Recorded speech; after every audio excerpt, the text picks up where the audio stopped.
I want is, all I want is you, Jesus. All I want is, all I want is you, Jesus. Oh Jesus, you are worthy to be praised. There is none like you. Hallelujah. Salamat Panginoon sa oras po na ito. Hallelujah. We praise you. We glorify your name. Amen. Amen. Hallelujah. Purihin po ang Panginoon sa umagang ito. Hallelujah, Jesus. You're worthy to be praised. So ating pong pag-usapan ngayong umaga about the present world. Boldness in the fearful world. Katapangan sa nakakatakot na mundo. Sabi po ng 2 Timothy chapter 1 verse 6 to 8, this is why I remind you to fan into flame the spiritual gift God gave you when I laid my hands on you. For God has not given us the spirit of fear and timidity, but of power, love, and a self-discipline. So never be ashamed, sa verse 8, to tell others about our Lord. And don't be ashamed of me, either even though I'm in prison for Him. With the strength God gives you, be ready to suffer with me for the sake of the good news. Sabi po sa Tagalog, ito ang dahilan kung bakit ipinapaalaala ko sa iyo na sikmurain mo ang spiritual na kaloob na ibinigay sa inyo ng Diyos nang ipatong ko ang aking mga kamay sa iyo. Sapagkat hindi tayo binigyan ng Diyos ng espiritu ng takot at pagkamahiyain, kundi ng kapangyarihan, pag-ibig at disiplina sa sarili. Kaya huwag mahiyang sabihin sa iba ang tungkol sa ating Panginoon at huwag mo rin akong ikahiya kahit na nakulong ako para sa Kanya.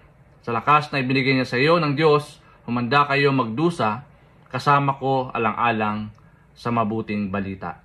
Yan, purihin na po ang pagkabasa ng dakilang salita ng Diyos. Sabi po ni Paul kay Timothy, parang ini-explain niya, pinapayuhan niya, no? Si young Timothy na huwag ikahiya. Oo. Ang pag-share ng gospel, dahil ito ang katotohanan, ito ang nagpalaya sa atin. At sinabi niya na hindi tayo binigyan ng Diyos ng kapangyarihan, ng kaduwagan, takot, o pagkamahiyain, kundi binigyan tayo ng kapangyarihan ng Diyos na mayroong pag-ibig, mayroong pagdidisiplina sa sarili. We live in a world filled with uncertainties. Kabi-kabilang mga kaganapan, mga unprecedented scenarios. Ito lang mga nagdaang mga araw, massive earthquake, massive flooding. Ito po yung mga uncertainties na ini-inject ng kaaway. Isa pa yung fear, rejection, failure, sickness, or even persecution for our faith. Fear can paralyze us, making us hide when God is calling us to stand. But as children of God, we are not meant to live controlled by fear. The Holy Spirit filled us with courage, not because we are strong on ourselves, but because Christ has already overcome the world. So John chapter 16 verse 33. Boldness is not an arrogance. It is a confidence rooted in God's presence and promises. When Peter and John stood before authorities in Acts chapter 4, they spoke with boldness and others recognized that they had been with Jesus. Ganun po mga kapatid na dapat ina-anticipate natin na sa ating pong paghahayag ng dakilang salita ng Diyos, may kaakibat yan na pagsasakripisyo. At gusto ng Diyos, lahat ng bagay na nangyayari sa ating pong paligid, aware tayo. Tanda natin na tayo po ay binigyan ng Diyos ng kapangyarihan ng pag-ibig. No? At hindi tayo binigyan ng Diyos ng espiritu ng kaduwagan o timidity, yung takot, but binigyan tayo ng Diyos ng kapangyarihan ng pag-ibig at disiplina. So never be ashamed to tell others about Lord, gaya po ni Peter and John. And don't be ashamed of me. Na kahit si Pablo ay nakulong dahil sa pagpapalaganap ng gospel, sa po ay hindi na siya nabigla o hindi na siya na-quote on the act na mararanasan niya ang mga bagay na ito.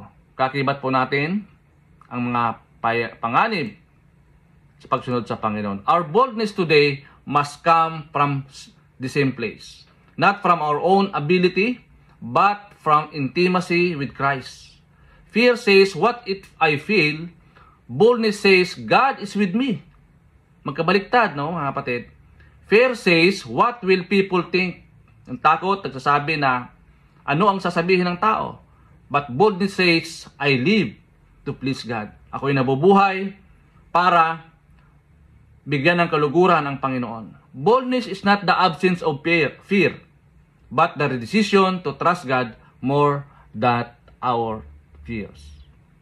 Ulitin ko, boldness is not the absence of fear, but the decision to trust God more than our fears. So ano po yung puntos natin ngayong umaga, mga kapatid? Number one, the reality of fear. No? Sa ayaw natin sa hindi, no, may mga bagay na minsan mararanasan natin ang takot. But sabi po ni Isaiah 41:10, don't be afraid, for I am with you.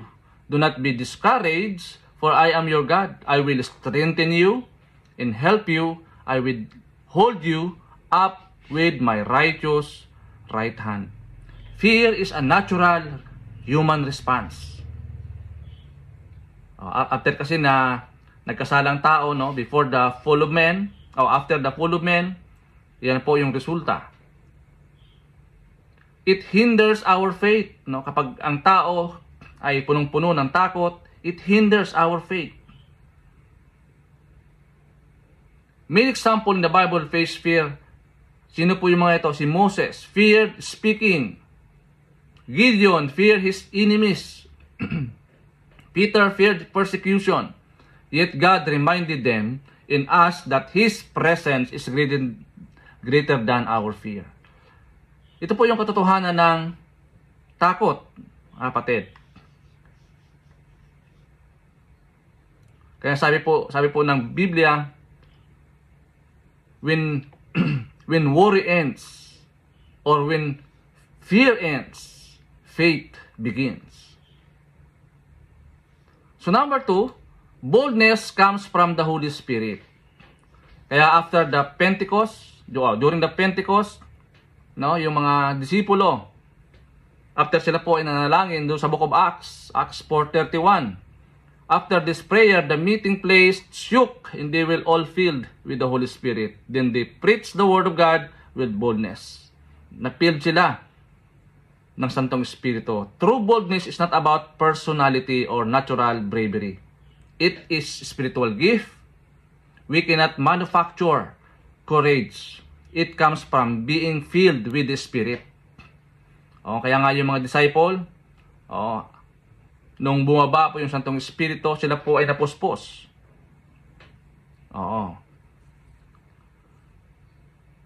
Kaya without the Holy Spirit in us, mga kapatid, we cannot accomplish the purpose at sa mga bagay na pinagawa sa atin ng Panginoon.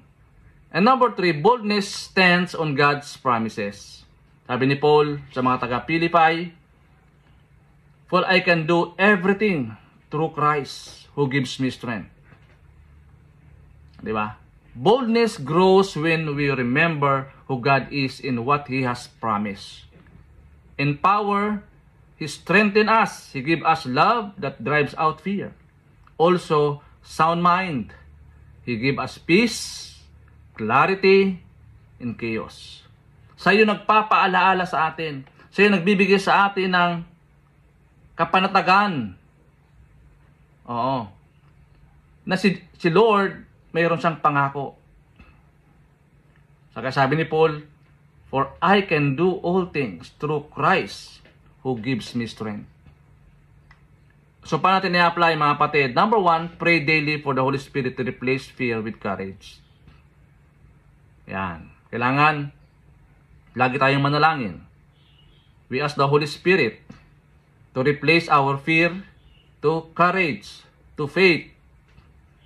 Okay? And number 2, speak truth with love even when it's unpopular. Speak the truth with love. To all people. Oh. And remember, boldness grows as we spend time in God's Word and presence. Tandaan natin na ang katapangan ay lumalago habang tayo ay gumugugol ng oras sa pagbabasa, pagmimeditate ng salita ng Diyos at sa kanyang banal na presensya. Di ba? Napaganda. So ano po, mga kapatid, ang learnings natin sa araw po na ito? Na bilang isang mananampalataya katulad po ni Timothy, no? Si young Timothy, kung paano po ay in-encourage ni Paul na tandaan mo na sa pagsunod sa ating Panginoong Diyos, may kakibat yan ng mga sakripisyo. Hindi madali, kaya nga, no?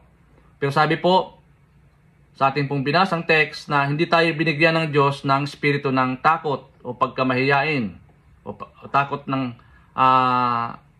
ng pagiging duwag, kundi bigyan tayo ng Diyos ng kapangyarihan.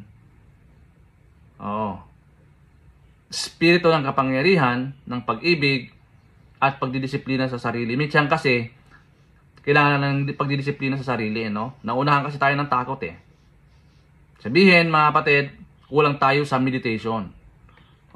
Yung promise ng Panginoon, hindi natin pinanghahawakan ng buong buo. Ayan. So as a question to consider, how can I encourage others around me to walk in boldness and not be controlled by fear? Paano ko mahikayat ang iba sa paligid ko na lumakad ng may katapangan at hindi makontrol ng takot? Ayan. Tanda natin na tayo po ibigyan ng Diyos ng espiritu ng katapangan, no? Hindi espiritu ng timidity. Bigyan tayo ng Lord ng espiritu ng pag-ibig at pagdidisiplina sa ating sarili. Kaya kailangan natin panghawakan, mga kapatid, yung pangako ng Diyos.